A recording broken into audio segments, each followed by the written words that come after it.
They weren't supposed to land. Croquette Island had no official record, no GPS marker, just a handful of grainy satellite images and decades-old whispers about a mountain that grew in the wrong direction.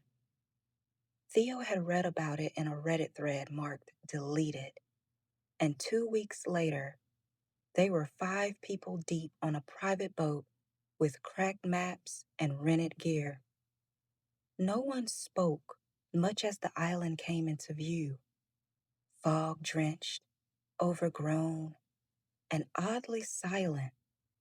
Even the boat engine sputtered when it got too close, like it didn't want to finish the trip. They docked just after noon. No birds, no insects, just a rhythmic hush of waves that sounded off, like they were playing on loop. Theo, Maya, Jules, Ray, and Devon dragged their packs up the narrow shoreline path until the trees swallowed the light. The deeper they went, the colder it got. Not breeze cold, bone cold. The trail was almost too perfect, like it had been swept clean. "It's untouched," Maya whispered. "Feels preserved."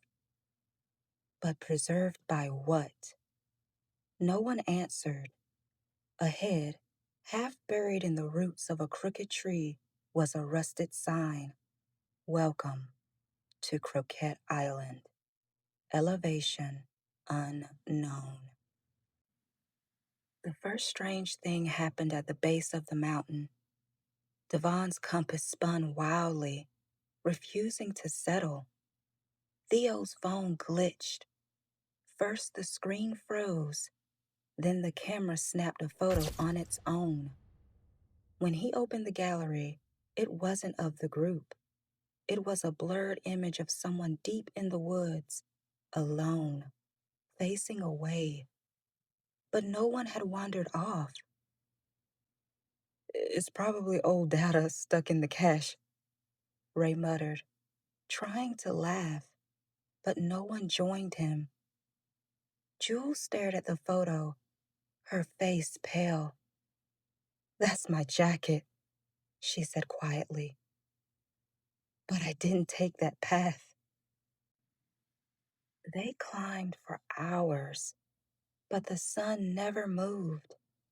It stayed frozen above the trees, casting long, unmoving shadows. Jules checked her watch. 3:12 p.m. Theo checked his. 3:12 p.m. Maya's phone said 3:12 p.m. "This is some kind of magnetic field," Ray muttered, trying to stay rational.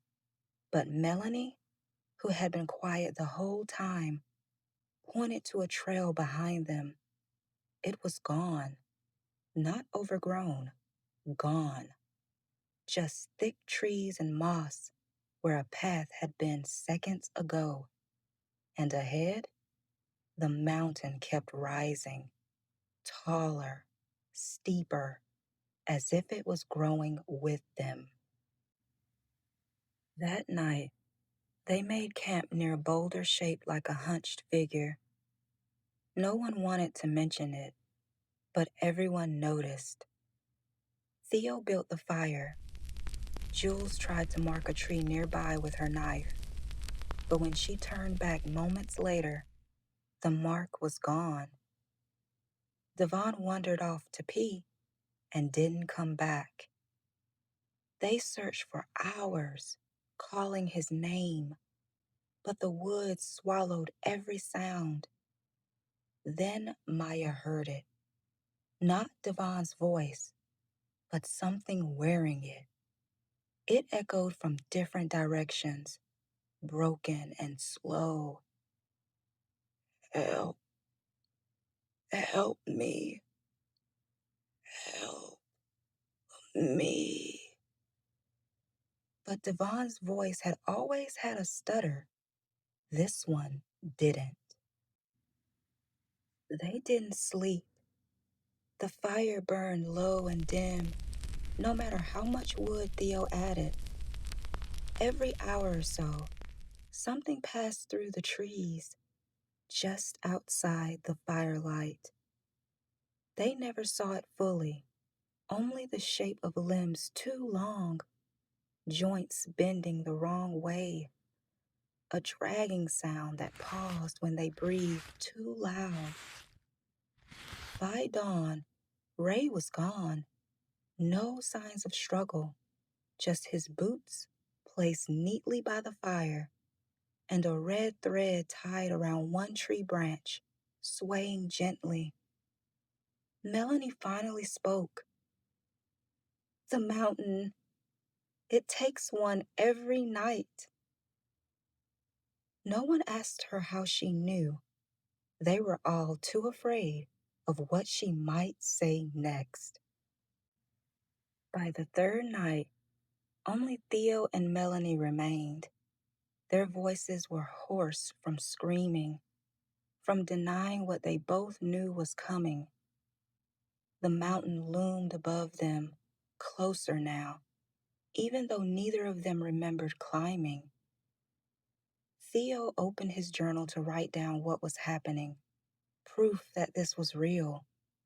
But every page had already been filled.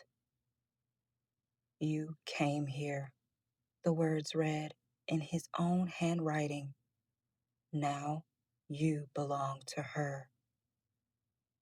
Melanie didn't ask who her was. She just stared upward in silence, as if listening to something only the mountain could say. At sunrise, they reached the summit. There were no views, just a circle of stones, half sunken in the moss, and a single wooden chair facing the fog. Something sat in it, not a person, not anymore. The figure was hollow-eyed, its skin pulled too tightly over a face Theo almost recognized. Ray, Devon, himself? It grinned without lips. Melanie took a step forward, like in a trance. She doesn't want both, she murmured. Just one to remember, one to stay. The chair creaked as the thing rose and held out its hand. Theo turned to run, but the trail behind them was gone again, swallowed by the trees, rewritten by the mountain. He looked back just in time to see Melanie take the figure's hand and sit in the chair. Her eyes glassed over, her mouth opened, and Theo's voice came out. You'll tell them, right? About me?